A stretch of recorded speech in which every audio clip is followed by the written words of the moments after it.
Cinema மார்க்கெட்டே out ஆயிடுச்சுன்ட்டு விஜயகாந்தை வேணான்னு சொன்ன தயாரிப்பாளர். அப்படி சொன்னதுக்கப்புறம் விஜயகாந்தின் அனைத்து படங்களும் சூப்பர் டூப்பர் ஹிட் ஆனது. அந்த படத்தை பார்க்கலாம் வாங்க. வீடியோவை ஸ்கிப் பண்ணாமல் பாருங்க.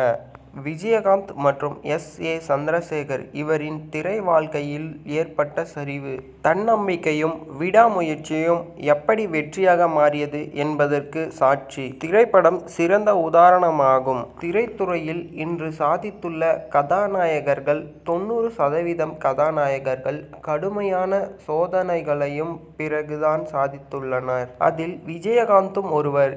இனிக்கும் இளமை என்ற படத்தின் மூலம் திரையுலகில் அறிமுகமானார் விஜயகாந்த். அதன் பிறகு சில படங்களில் நடித்த விஜயகாந்த் அந்த படங்கள் எதுவுமே சொல்லிக்கொள்ள அளவிற்கு வெற்றி பெறவில்லை.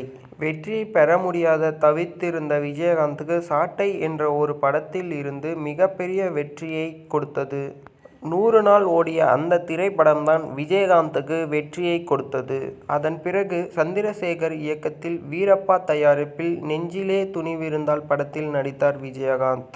அதன் பிறகு விஜயகாந்தின் எடுத்த அனைத்து படமுமே வெற்றி படமாக அமைந்தது. மக்களுக்கு மிகவும் பிடித்து போனது விஜயகாந்த் அவர்களை. இது போன்ற இன்ட்ரெஸ்டிங்கான வீடியோவை பார்க்க நம்ம சேனலை சப்ஸ்கிரைப் செய்து லைக் பட்டன் கொடுத்து வச்சுக்கோங்க. மேலும் இது போன்ற இன்ட்ரெஸ்டிங்கான வீடியோவோட பார்க்கலாம். நன்றி, வணக்கம்.